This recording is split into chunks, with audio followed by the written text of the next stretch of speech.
Shalom à tous et à toutes. C'est une joie pour nous de vous retrouver encore cette semaine pour parler de famille. Et nous sommes très heureux d'être en votre compagnie. Shalom, Maman Gla. Shalom, Daniel. Comment ça va? Ça va très, très bien. En tout cas, on est heureux encore de t'avoir, maman. Merci, moi aussi. D'accord. Alors, nous sommes à l'émission Porteuse de vie avec Maman Gla. On va savoir le thème qui sera donc notre sujet aujourd'hui. On y va pour la rubrique l'introïte.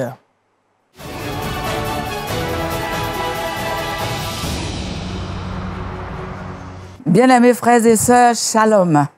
La même joie de vous retrouver, et parce que c'est un moment que Dieu a établi pour nous que nous puissions mieux comprendre certaines réalités dans la vie des couples, dans la vie de la famille, dans la vie de tout ce qui touche justement ce cadre-là. La semaine dernière, nous étions avec vous et nous avons parlé de la femme mariée restée seule. Mais c'est un sujet tellement dense que nous avons estimé qu'une seule émission ne suffisait pas pour l'épuiser. Aujourd'hui, nous voulons continuer avec le même thème, la femme mariée restée seule, mais cette fois avec les enfants. C'est notre thème. Merci, Maman Gla. La femme mariée restée seule avec les enfants, ça arrive le plus souvent. Hein? Ben, justement, ça arrive. Oui. Et c'est pour ça d'ailleurs que la Bible parle suffisamment de la veuve et des orphelins. Oui. Ce sont des personnes précieuses pour lesquelles il recommande à l'Église justement d'en prendre soin. Parce qu'il sait ce que ça coûte, ce que ça représente quand une femme reste seule avec les enfants. Avec les enfants. D'accord, Maman Gla, nous avons avec nous encore nos deux mamans. Il s'agit du pasteur Lindsay Nadine Benoît. Shalom. Shalom, shalom. Comment ça va? Ça va très bien. Alors, cette semaine en Côte d'Ivoire, ça se passe bien? Ça se passe très bien, toujours avec de la chaleur, alors je ne dis pas non. D'accord.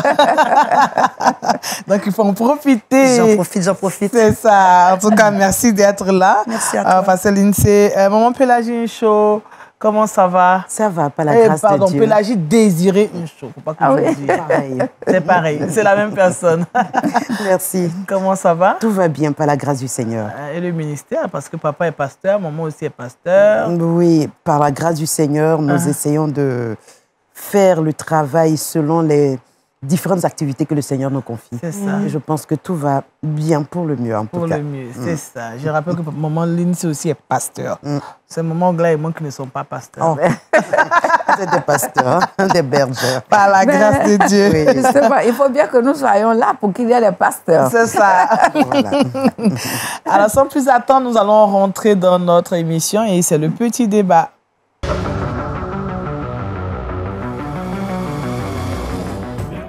Alors, maman, on l'a dit, le thème, la femme mariée restée seule avec les enfants. La semaine dernière, on a parlé de la femme mariée restée seule. On a épluché quand même la question. Oui. Est-ce qu'on peut rappeler à notre téléspectateur un peu ce qu'on a eu à dire la fois dernière? Effectivement, la semaine dernière, nous avions insisté, surtout sur le fait que la femme ne doit pas se reposer absolument sur son mari comme son seul recours, comme son seul secours. C'est vrai, c'est un être important dans la vie de la femme. Elle constitue une seule chair avec lui. Oui. C'est tout à fait normal qu'il prenne de la place dans la vie de la femme. Mais Dieu n'accepte pas, justement, que quelqu'un d'autre prenne sa place. Et nous avons encouragé les femmes à vivre la vie du couple, non pas à s'attendre que oui, il peut mourir demain ou bien il peut m'abandonner demain, mais en vivant pleinement son identité chrétienne en tant qu'enfant de Dieu et en apportant tout ce que Dieu a mis en elle comme potentialité pour contribuer à la vie de la famille, à la vie du couple, de telle sorte qu'en cas de difficulté, en cas de survenue d'une situation, elle soit déjà armée pour faire face à la nouvelle réalité. C'était l'essentiel du message de la semaine dernière. Merci, Maman Gla. Alors, Pasteur Lindsay, ça peut arriver, mais nous devons être sûrs que nous allons pouvoir faire face à une telle situation. Tout à fait. Parce que, comme on l'a dit la semaine passée, il est important que la femme elle puisse se préparer d'une certaine manière. Là, maintenant, il y a les enfants maintenant qui sont en jeu. Oui. Alors, il faut que la femme elle trouve un moyen de subvenir aux besoins des enfants. Le mari n'est plus là. Voilà. Et je connais une femme, c'est ça qui lui est arrivé justement. Elle a 2 enfants. elle était enceinte de son 3e enfant. Et quand elle a accouché, l'enfant avait 3 mois. Et malheureusement, à Paris, une voiture a frappé la voiture de son mari et il est décédé sur le coup. Alors, elle s'est retrouvée une femme chrétienne dans un pays, elle n'avait pas vraiment beaucoup de monde qu'elle connaissait, avec 3 enfants. Alors, vous pouvez juste imaginer. Et elle n'avait pas de famille à côté d'elle, il n'y avait personne qui pouvait la soutenir, puis ça faisait pas trop longtemps qu'elle venait juste d'arriver. Alors, dans cette situation-là, comment elle pouvait faire pour être en mesure de pouvoir aider ses enfants? Et d'autant plus, elle avait... Justement, c'est son mari qui travaillait. Elle ne travaillait pas. Alors, qu'est-ce qu'elle a dû faire? Comme elle connaissait des amis au Canada, elle est venue avec les 3 enfants au Canada et refaire sa vie au complet avec les enfants. Qu'est-ce qu'elle a dû faire? Elle a dû retourner à l'école, apprendre quelque chose, prendre de soutien de certaines personnes qu'elle ne connaissait pas, mais à faire confiance d'autres personnes pour être en mesure de trouver un moyen pour subvenir à ses besoins. Parce qu'elle ne pouvait pas juste rester comme ça. Quand on est une femme seule avec des enfants, on devient maintenant les personnes qui sont à charge de ces enfants-là. Alors, on a une part de responsabilité de prendre soin de ces enfants-là. Alors, on doit travailler un petit peu plus dur parce que ces enfants-là ont besoin de nous. Et cette femme-là, pour moi, je lui lève mon chapeau. Parce que je la voyais à l'église et de toute façon, elle avait 2 emplois, 3 emplois. C'était tout nouveau pour elle, mais il y avait les enfants. Alors, elle ne pouvait pas les laisser, les enfants, comme ça. Alors, on a notre charge de responsabilité. C'est vrai que c'est difficile, mais le Seigneur nous donne le moyen de pouvoir passer au travers. Amen. Alors, Pasteur Ncho, quand on écoute un tel témoignage, ça nous choque tout de suite. Oui. Ça nous encourage aussi en tant que femme. Oui, très édifiant et encourageant. Oui, et la femme, quand elle se retrouve dans une situation pareille, en tout cas, il faut bien passer. Il faut traverser. C'est comme une tempête. Il faut bien pouvoir sortir de là, ne pas se noyer. Et pour cela, il faut vraiment s'accrocher au Seigneur. La famille, l'Église est un bon soutien, est un très beau cadre. Mais avec les enfants, parce que désormais, elle est chef de famille. Elle a des enfants, qu'ils soient en bas âge, qu'ils soient adolescents ou préados, mais en tout cas, elle a des enfants qui sont à sa charge. Et comment faire si elle a déjà un travail? Tant mieux, mais s'il n'y en a pas, et même quand il y en a, il n'y a pas que l'argent qui fait la vie. Il y a cette prise en charge spirituelle, morale des enfants. Comment les accompagner? C'est alors que la parole de Dieu nous dit dans Ésaïe 59, verset 21, il dit, mais la parole de l'Éternel qui est dans ta bouche ne quittera pas aussi la bouche de tes enfants et des enfants de tes enfants. Donc cette femme-là devient désormais le pasteur de sa maison. Elle doit pouvoir inculquer cette éducation chrétienne à ses enfants depuis le bas âge, en tout cas quel que soit l'âge auquel elle s'est retrouvée seule avec ses enfants-là, de sorte qu'en grandissant, ils aient vraiment cette mentalité de développer une communion. N'oublions pas, dans 1 Corinthiens 1, verset, je crois, 9, je ne sais plus lequel, mais il dit, Dieu nous a appelés à la communion de son Fils, Jésus-Christ notre Seigneur. Amen. Donc, le premier but de notre appel en tant qu'enfant de Dieu, ce n'est pas pour avoir des voitures, une maison, un mariage, etc. C'est d'abord la communion qui veut dire communication avec le Saint-Esprit. Donc, cette maman-là doit diriger ses enfants désormais vers leur nouveau père et développer cette communion avec lui de telle sorte qu'en grandissant, ils aient un témoignage personnel. C'est ça. J'ai invoqué Dieu, il m'a répondu. Il m'a répondu. Amen. Que son nom soit loué. Alors, Maman Gla, quand j'écoute Pasteur Lindsay, Pasteur Ncho, on se rend compte que la femme, sans le vouloir, l'atmosphère change, les dispositions changent et elle doit y faire face automatiquement, sans faux fuir. Exactement. Et c'est vraiment ce que j'allais dire. C'est vrai que ce soit le cas d'un décès, c'est une blessure, que ce soit le cas d'un départ avec une autre femme, c'est une blessure. Mais il ne faudrait pas que la femme s'enlise dans cette blessure pour disons, condamner, se lamenter, se plaindre. Bon, bien qu'elle ait de bonnes raisons de le faire, voir la personne qui est responsable, qui a posé tel ou tel acte, mais résolument traiter la question avec le Seigneur. Et l'exemple de 2 Rois 4, cette femme, la femme d'un serviteur qui est restée avec ses enfants, qui a fait appel au prophète Élisée. Un miracle s'est opéré. Amen. Alors, le miracle ne vient pas toujours de la même manière, quelque chose de tout à fait extraordinaire, mais le miracle, c'est aussi ces autres personnes que Dieu va mettre devant nous, les opportunités qu'il va créer, parce que de toute façon, le Seigneur a une réponse à la situation. Amen. Et si c'est à lui que la femme, restée seule, regarde avec les enfants, Dieu va se charger rapidement de guérir la blessure et de lui donner de nouveaux motifs vraiment de vivre, et surtout l'importance de sa nouvelle responsabilité pour que ses enfants ne portent pas non plus la blessure. Parce que en se déchargeant, elle évite justement à ses enfants de grandir aussi avec ces mêmes blessures. Mais elle va en prendre soin et à ce moment-là, les enfants seront épanouis et viendront constituer encore une source de joie pour elle. Amen. Alors, dans cette circonstance, est-ce que la femme peut pleurer quand même? Ah bien oui. Ici. Bien sûr que la femme peut pleurer. On voit même Jésus qui pleura. On voit Jésus qui est sensible lorsqu'il y a un décès, lorsqu'il y a une maladie. Oui, elle peut pleurer, mais elle ne doit pas se lamenter. C'est la chose. Son espérance doit se trouver en Christ. On est fait de corps, âme et esprit. Et il y a une déchirure émotionnelle qui vient juste de se produire. On aimait cet homme. Et puis tout d'un coup, il est parti, il est décédé. C'est normal qu'il y ait une déchirure, il y a des pleurs. La problématique, c'est rester dedans. Rester dedans et que les enfants nous voient toujours en train de pleurer, on se met plus coquette, on dépérit à la vue des gens. C'est là que ça ne marche pas. C'est là qu'on doit nous placer au niveau de la parole de Dieu, comme on l'a dit dans la dernière émission, que notre identité, elle se retrouve en Jésus-Christ, de se placer dans la parole de Dieu, qu'on a nos frères, qu'on a nos sœurs. Puis aussi, en tant que mère, et puis moi je ne pense pas qu'en tant que mère, on a les deux chapeaux. On est mère puis on est père. Si Dieu nous a constitués mère, c'est mère. Mais Dieu va subvenir dans d'autres choses pour être en mesure de pouvoir aider les enfants. Parce qu'une femme n'est pas supposée de porter deux chapeaux. Tu es femme, tu es femme. Tu es homme, tu es homme. On n'a jamais dit qu'une femme était un homme ou un homme était une femme.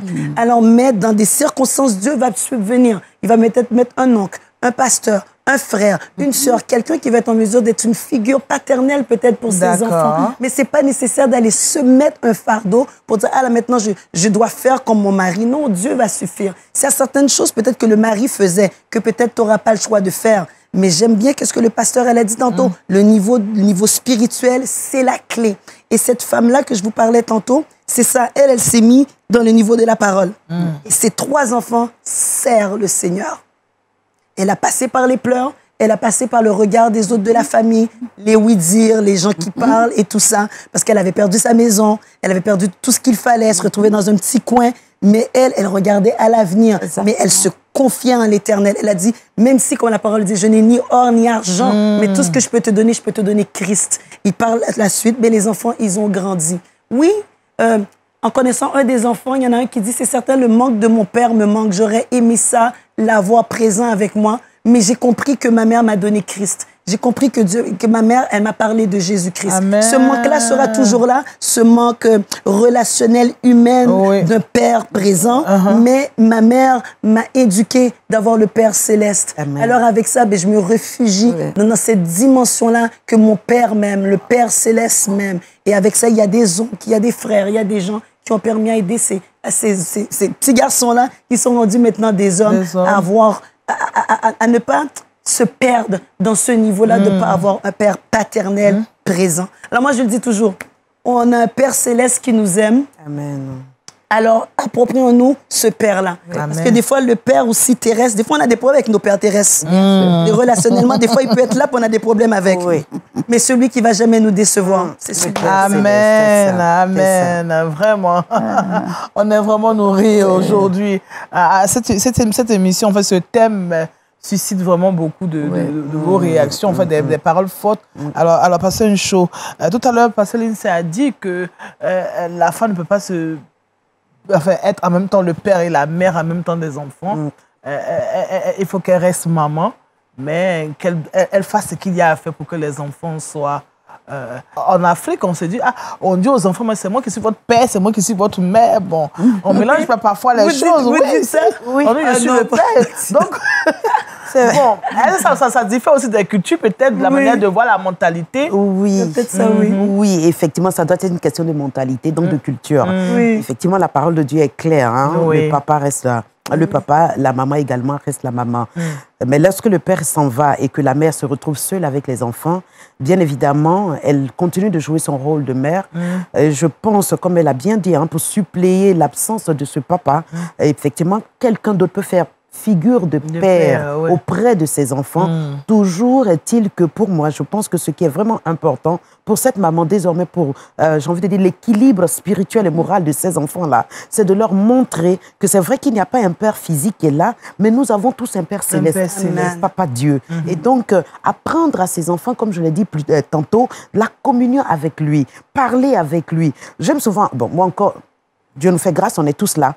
Mais quand mes enfants viennent vers moi et qu'ils demandent quelque chose, je dis non, on va prier, on va demander à Papa Dieu.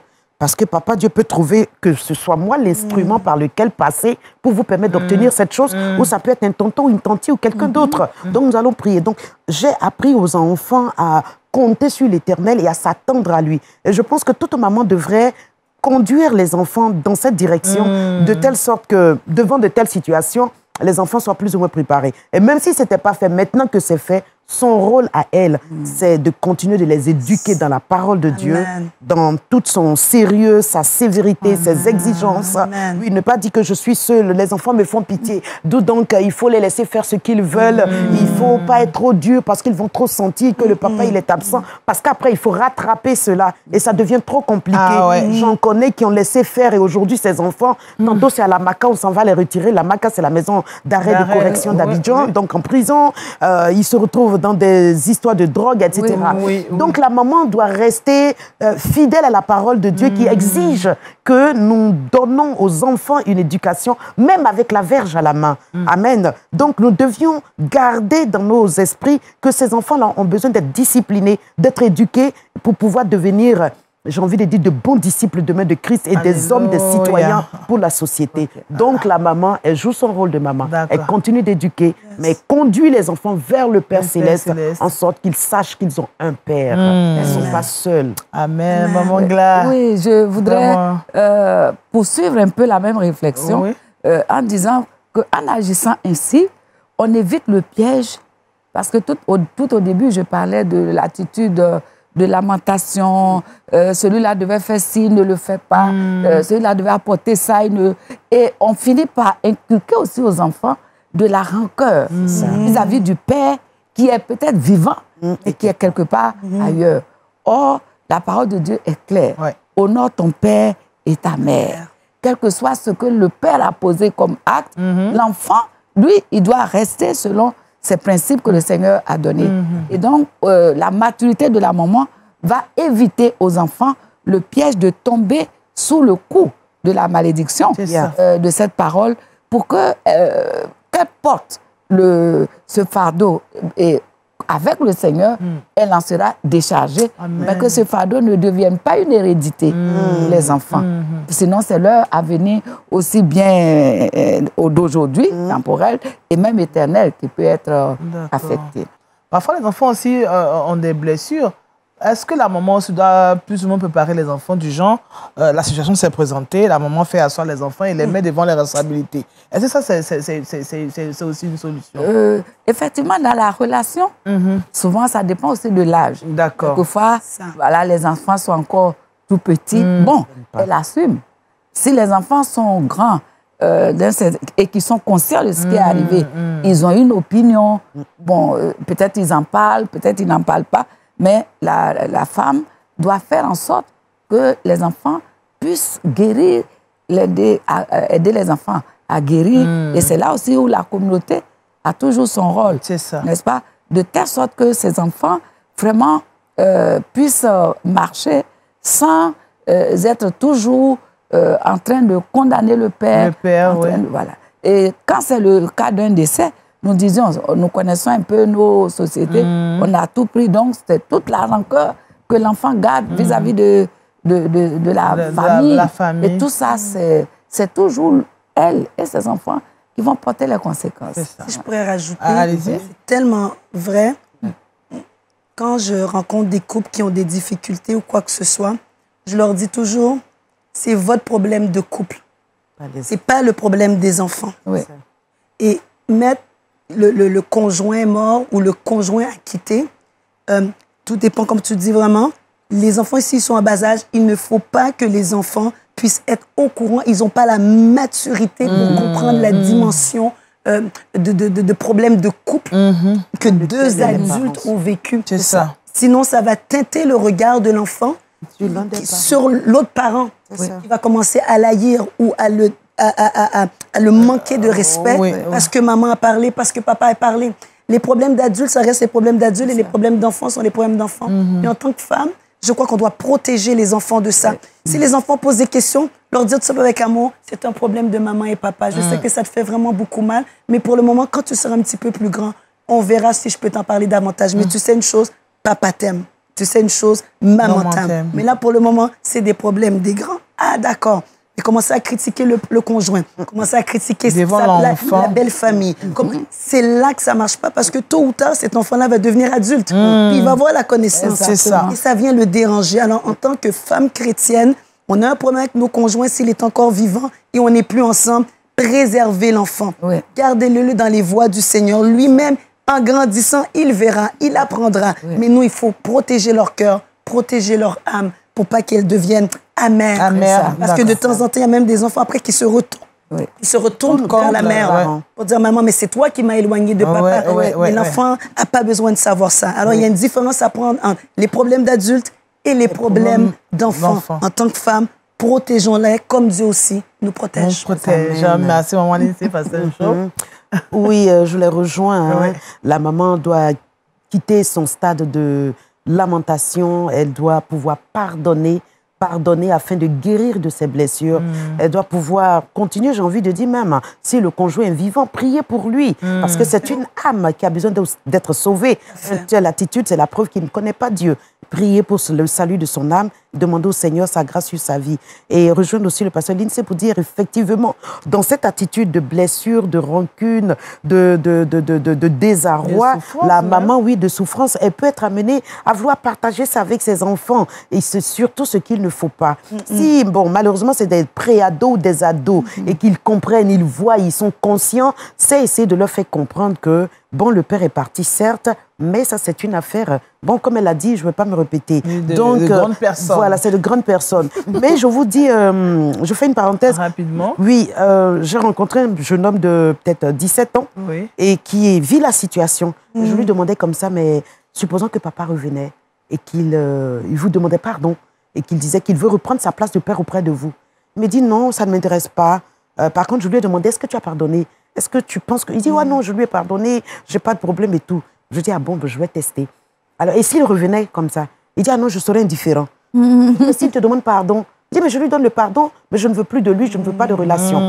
Je dis, ah, mais ça... Et je lui ai appris, ben, toi, tu pêches et que tu vas vers Dieu. Papa, Dieu, je te demande pardon. Et que Dieu te dit, d'accord, mais je ne veux pas de toi, je ne te donne plus rien. Et est-ce que le pardon est total? Il dit, non. Je dis, mais c'est pareil ce que tu es en train de faire. Donc, tu vois, il faut pardonner. Donc, c'est ça, les enfants, il ne faut pas les mêler parce que cela les stigmatise, cela les tord dans leur éducation. Cela fait, par moments, des enfants aigris, méchants. Et dans l'âge adulte, ils transportent des manières qui ne sont pas du tout sociables des fois. Et cela n'est pas bon. Donc, les mamans, il faut éviter de mêler les enfants à nos situations. Il faut plutôt prier et mettre les enfants de côté en leur faisant comprendre que c'est papa et maman. Oui, parce qu'après, ça va leur donner un problème. Eux autres, même après qu'un jour, ils vont tomber en relation. Parce qu'ils vont se rappeler de voilà ce que j'ai vécu. Alors, notre rôle de maman, là, on est vraiment un rôle de protection et vraiment les emmener dans la parole de Dieu. C'est vraiment la clé.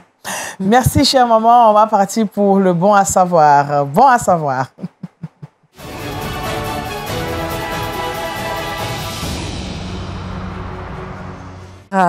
Maman, au thème encore de nos échanges d'aujourd'hui, nous sommes allés un peu plus loin que ce que nous disions la semaine dernière, puisque cette fois-ci, il s'agit des enfants. Et je voudrais ici parler à une maman qui traverse justement ces réalités dont nous parlons. Alors, ta responsabilité est grande. C'est vrai, ce que tu as subi n'est pas juste. Ce que tu as subi, c'est une douleur. Mais le Seigneur le dit, il est venu pour guérir les cœurs brisés. et donne-lui l'occasion de te guérir et préserve tes enfants. Pour ne pas qu'eux aussi soient pris par les mêmes blessures, parce que tu perdras 2 fois. Tu as déjà perdu ton mari, tu risques de perdre encore tes enfants. Mais le Seigneur est l'époux qui est là. Il est l'homme qui va pouvoir s'exprimer à travers la communauté, à travers la famille, mais donne-lui l'occasion de se manifester pleinement dans la vie de tes enfants et dans ta propre vie. Il est fidèle. Amen. Amen. Merci, Maman Gras. Vraiment, on va demander à Pasteur Ncho de prier pour certainement les moments sur le rester avec leurs enfants. Père excellent, Père de grâce, nous te bénissons pour ces instants. Nous prions, Seigneur, pour une maman, pour toutes ces mamans qui vont écouter, qui vont suivre et qui vont, Seigneur, comprendre tout ce qui leur a été donné comme apport, comme conseil. Père, que leur cœur soit guéri, Amen. Que leurs âmes, Seigneur, soient restaurées. Amen. Que Saint-Esprit, la parole de Dieu soit leur socle, Amen. En sorte que, Père, elle ne défaille point en de tels moments. Que leur cœur de mère soit continuellement dans l'amour, afin d'éduquer leurs enfants dans cet amour et les conduire, Seigneur, vers toi. Amen. Car tu nous as dit d'apprendre à l'enfant pendant qu'il est petit les voies du Seigneur, en sorte que quand il sera grand, il ne s'en détourne pas. Saint-Esprit, nous recommandons donc ces mamans dans tes mains, que la sagesse d'en haut, l'intelligence qui vient de toi et la connaissance de la parole, Seigneur, qui est claire, soit leur portion et qu'elles soient de bonnes conseillères, de bonnes indicatrices pour leurs enfants. Au nom de Jésus, nous bénissons leur vie et nous déclarons, Seigneur, que cette sagesse-là les aide à faire de leurs enfants des disciples de Christ et des citoyens agréables et bons au nom de Jésus. Amen. Amen. Merci, Pasteur Ncho Désiré Pélagie. Merci au Pasteur lycée Nadine Benoît.